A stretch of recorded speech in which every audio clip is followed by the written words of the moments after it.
Salve, salve galera, tudo bom? Como vocês estão? Espero que, como sempre, estejam bem. Pessoal, estudando o contexto de Idade Média, a gente se depara com os chamados reinos germânicos. Esses reinos germânicos se fundaram ali com a decadência do Império Romano do Ocidente. E dentre os reinos germânicos, os vários reinos germânicos que se formaram, né, dos vândalos, dos ostrogodos, visigodos, burgúndios, enfim, dos mais diversos reinos francos, o que mais se destacou, o que mais conseguiu uma expansão territorial, o que mais conseguiu uma centralização do poder, foi o Reino Franco. A ponto, né, de lá no século IX ele se tornar um império, né, um império carolíngio nas mãos do Carlos Magno. Tá? Então a gente vai analisar um pouquinho dessa história aí, da história dos francos e também do Império Carolíngio nesse vídeo, certo? Quando a gente fala do Reino Franco, é importante destacar que existiram duas grandes dinastias, uma delas a dinastia Merovingia e a outra a dinastia Carolíngia. A dinastia Merovingia, ela tem ali como um grande nome, né? Apesar dela levar o nome de Merovingia em referência a Meroville, quem fundou essa dinastia foi o Clovis. O Clovis, ele é neto do Meroville e ele é o cara que vai conseguir centralizar ali o poder, juntar, né, aqueles que eram subordinados ali a ele. E uma coisa que é muito importante, talvez a questão mais importante ali do Clovis, é o fato de que ele vai se converter ao catolicismo. Por que isso? Porque a gente já viu que o cristianismo, lá no Império Romano, ele se torna religião oficial, né? Lá para o fim do Império.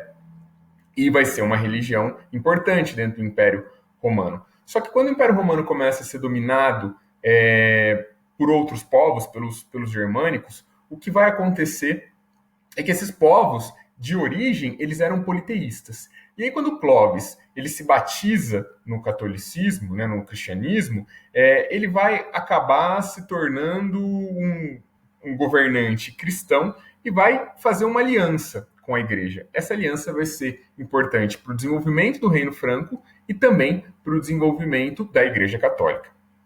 Pois bem, o Clovis ele consegue, né, ali uma expansão territorial, uma centralização de poder, e aí, quando ele morre, os seus filhos e os herdeiros dos seus filhos vão ficar conhecidos como reis indolentes, né? Por quê? Porque eles não tiveram a mesma habilidade ali para governar quando comparado ao Clovis.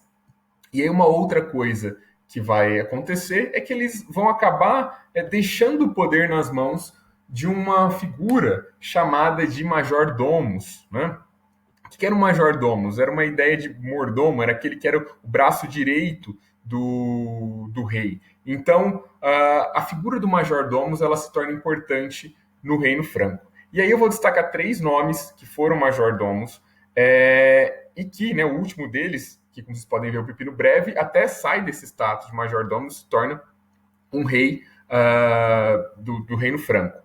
Mas por partes, né? Primeiro, o Pepino de Eristral. Ele é um cara importante, ele vai centralizar o poder, ele vai conquistar novas terras e ele vai conseguir influenciar o rei a deixar o seu filho, Carlos Martel, como próximo major-domus, né? O Carlos Martel, que descende ali, né, do Pepino de Eristal, um cara que consegue fama e poder, ele vai conseguir mais fama e mais poder ainda, porque é esse cara que vai ser responsável por barrar o avanço dos muçulmanos, né, daqueles que têm a religião islâmica.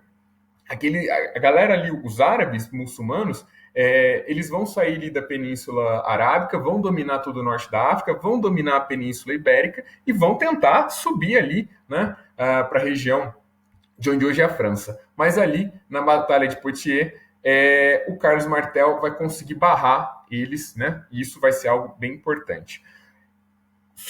Ele vai ser sucedido pelo seu filho, o Pepino Breve, né?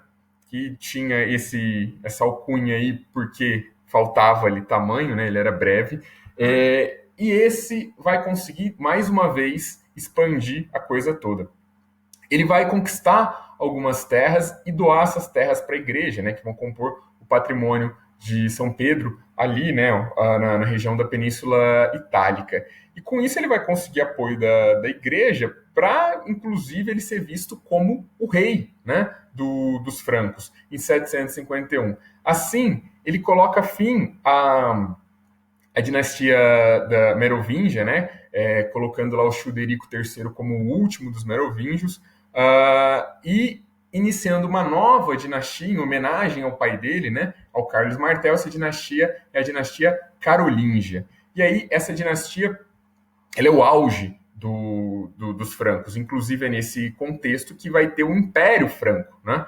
Porque o Pepino Breve ele é substituído pelo seu filho, pelo Carlos Magno, e esse vai ser o grande nome do Reino Franco. Ele vai conquistar mais terras, vai fazer uma expansão significativa do território, vai dividir esse território, né, em ducados, em marcas e condados para facilitar ali a administração, e o seu poder e influência toda vai fazer com que no ano 800 depois de Cristo o Papa, né, resolva coroar ele com alcunha de imperador romano do Ocidente, né?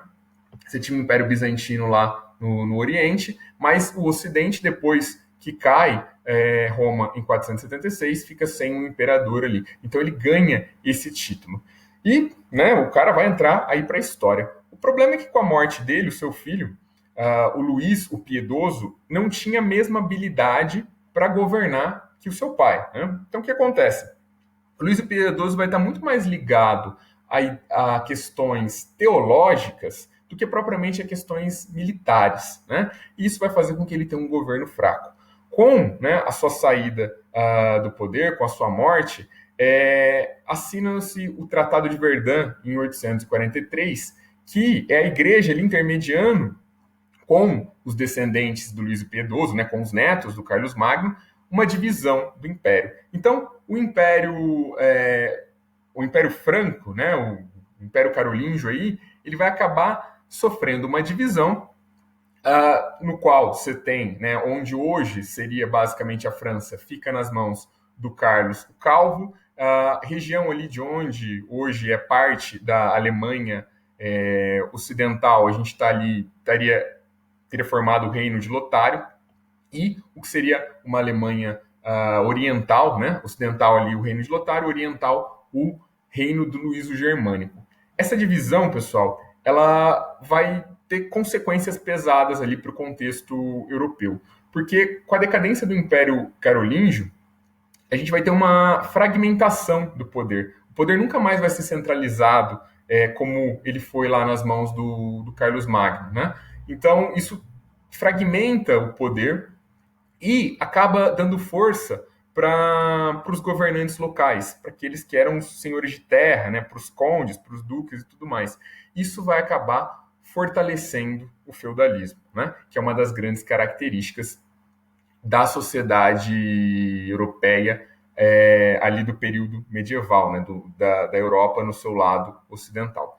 Mas o feudalismo é assunto para um próximo vídeo. Até mais, galera!